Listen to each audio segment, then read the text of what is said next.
I was never in love with you. Divorce papers are on the kitchen table.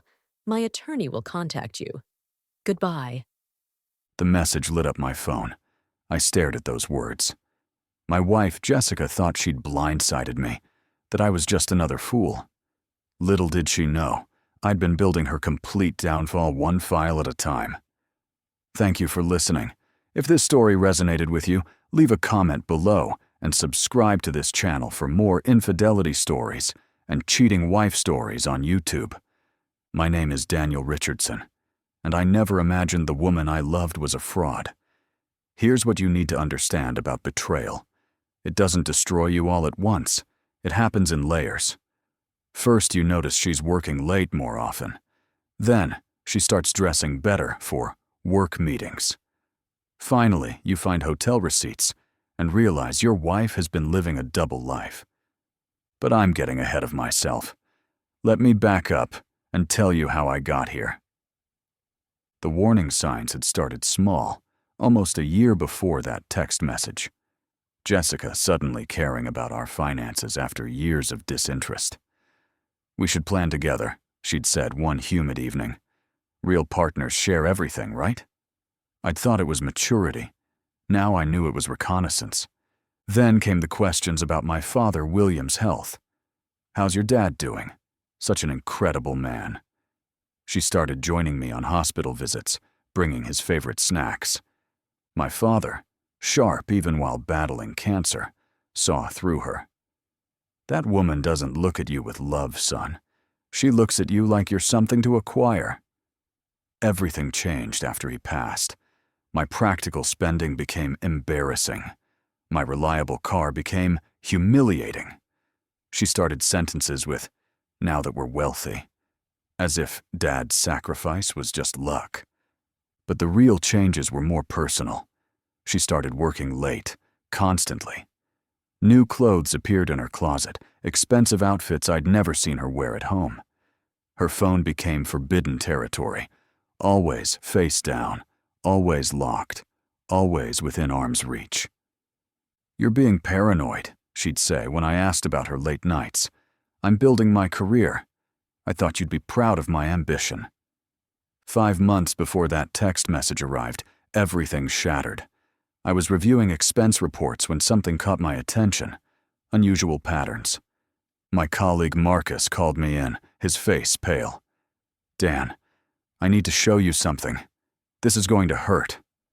Fake vendor invoices, fraudulent reimbursement claims, personal expenses disguised as business costs, all approved by Jessica Richardson, my wife.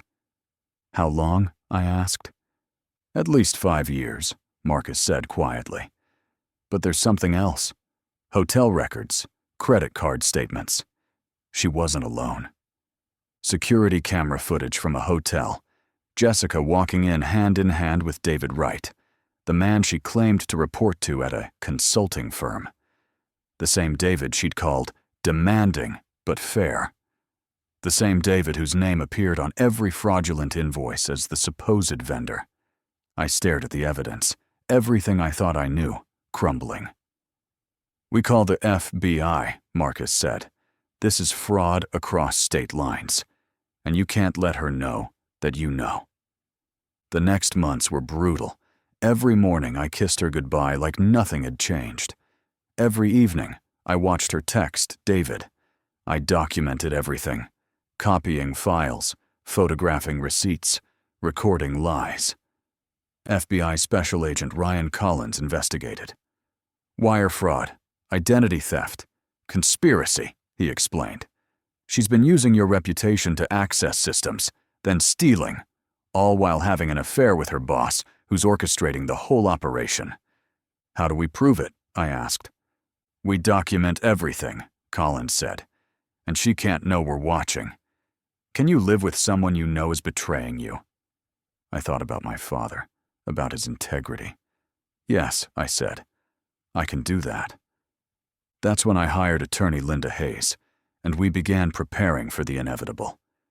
For 3 more months, I played the role of the oblivious husband. I came home to her fake smiles. I listened to her fabricated stories about work.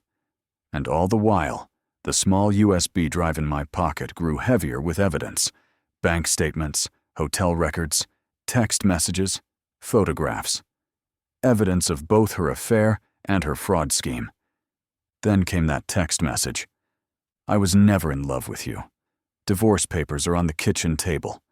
My attorney will contact you. Goodbye." Jessica had finally made her move, thinking she'd caught me completely off guard. She had no idea I'd been waiting for this moment, that every piece of her scheme was already documented and ready to present. 2 weeks later, we sat in the mediation room. Attorney Linda Hayes, representing me, sat calmly across the table. In her 15 years handling divorces, she'd seen every type of deception. Today would confirm her instincts were right. "Mr. Richardson," Jessica's lawyer began, "my client deserves equitable distribution. 8 years of marriage, your father's $1.8 million inheritance. It falls under marital assets." I watched Jessica in her calculated outfit, a modest gray dress, simple hair, minimal jewelry, every detail engineered for sympathy. Jessica's attorney was building momentum. My client gave up career opportunities to support this marriage. She managed their social life, maintained their home, provided support during Mr. Richardson's difficult loss of his father. The law recognizes these contributions. Jessica dabbed at her eyes with a tissue. Waterproof mascara, I noted. She'd learned to perform grief convincingly. "Mr. Richardson," Linda Hayes said calmly, "do you wish to respond?" I reached into my bag slowly, deliberately. In my peripheral vision, I saw Agent Collins waiting just outside the glass doors with 2 other agents. "I have documentation the mediator needs to review," I said quietly. The temperature in the room dropped. Jessica's attorney's confident smile faltered. Jessica's hands tensed on the table. "First," I said, placing a folder down, "evidence of my wife's actual employment for the past 5 years." I slid copies across.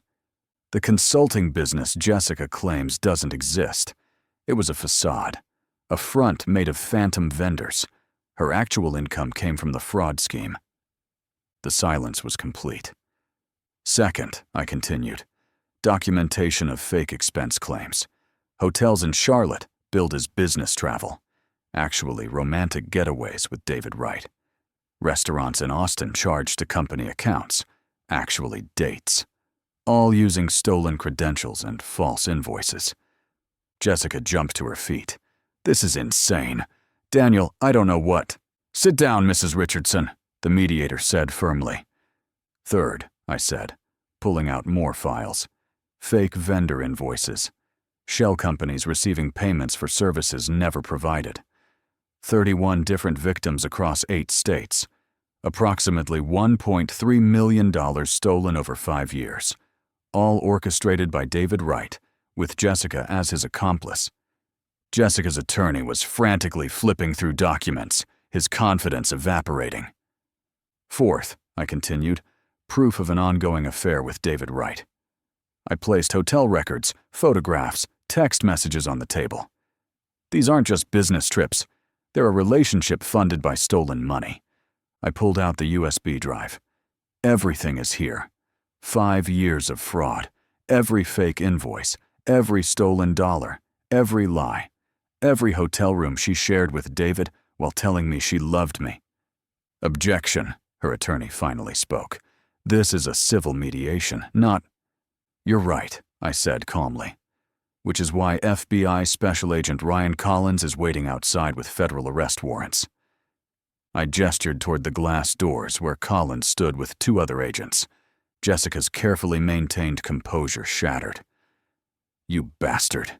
You knew everything, and you just watched." "I protected the victims," I said quietly. "Every person whose money you stole. Every company you defrauded. And yes, I documented every lie you told me while sleeping with your boss." The mediator looked at the evidence, then at the agents. "This mediation is over. I'm recommending Mr. Richardson retain all assets. and referring this case to law enforcement immediately. Agent Collins entered with his partners, professional and efficient. Jessica Richardson, you're under arrest for wire fraud, identity theft, and conspiracy to commit fraud across state lines. As they handcuffed her, Jessica's mask completely fell away. "This isn't over," she hissed. David Wright was detained an hour ago at Tampa International Airport," Agent Collins said.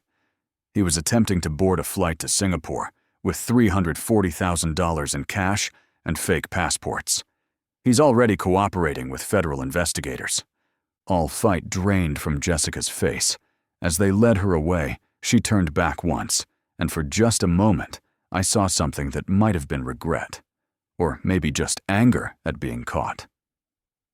That evening, I sat alone in my apartment, holding my father's pocket watch, the one he'd given me a week before he died. It was old, brass, worn smooth by decades of his touch. He'd pressed it into my hands with trembling fingers. "This watch survived everything life threw at me," he'd said, his voice weak from the cancer. "It kept going because it was built right, with integrity in every part. That's what matters, Daniel. Not how much money you make, but whether you can look at yourself honestly." I turned the watch over in my hands, feeling its weight. Dad had built his business on honesty, worked 60-hour weeks, never cut corners, never betrayed a client's trust. And Jessica had tried to steal that legacy to fund her lies and her affair. "She didn't win, Dad," I said quietly. "Your legacy is safe, and it's going to help make sure people like her can't do this to others." The watch ticked steadily in my palm, reliable as always, reminding me that some things, integrity, honesty, truth, keep working even when everything else falls apart. 6 months later, Jessica and David's trial revealed the full scope. 31 victims across 8 states, fraudulent expenses, fake vendors, stolen identities, wire fraud, all while funding an affair with luxury hotels and expensive dinners built on lies and theft. At sentencing, Jessica attempted one final performance. "David manipulated me," she said, tears streaming. "I'm asking for mercy." The prosecutor responded calmly. "Your Honor, the defendant showed no mercy to 31 victims, no mercy to her husband, whom she betrayed financially and romantically for 5 years. She used his reputation while sharing hotel rooms with her boss. 9 years for Jessica, 12 for David." As they led her away, she looked at me one final time with those eyes I used to love. The Richardson Financial Literacy Program launched 3 months later, funded by Dad's inheritance. We provide education on recognizing financial fraud and resources for victims. Every month, I receive messages from people who've spotted the warning signs and avoided their own Jessicas. One email from a woman whose husband showed the same patterns: late nights, sudden financial interest, an involved boss. "Your program taught me to trust my instincts and document everything. I discovered the affair and fraud before they could take everything." Thank you. Last week, I was presenting at a fraud prevention conference when someone asked the question I hear most often: "How do you trust anyone again after something like that?" I thought carefully before answering. "You don't trust blindly," I said. "You trust with awareness instead of naivety. You verify instead of assume. And you remember that for every Jessica out there, there are thousands of honest people who would never betray you that way." My phone buzzed with a text from Rachel, a teacher I'd been dating. "Still good for dinner?" "Definitely," I typed back, smiling. Jessica and David never understood that destroying my trust wouldn't make me cynical.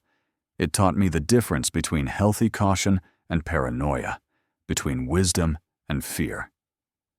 Dad used to say the best response to betrayal is using it to ensure others don't suffer the same fate.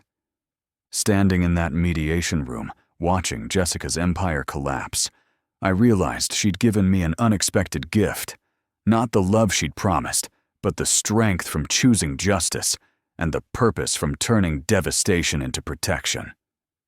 Thank you for listening. Like the video and subscribe for more infidelity stories, cheating wife stories, and inspirational stories about finding the strength to start over.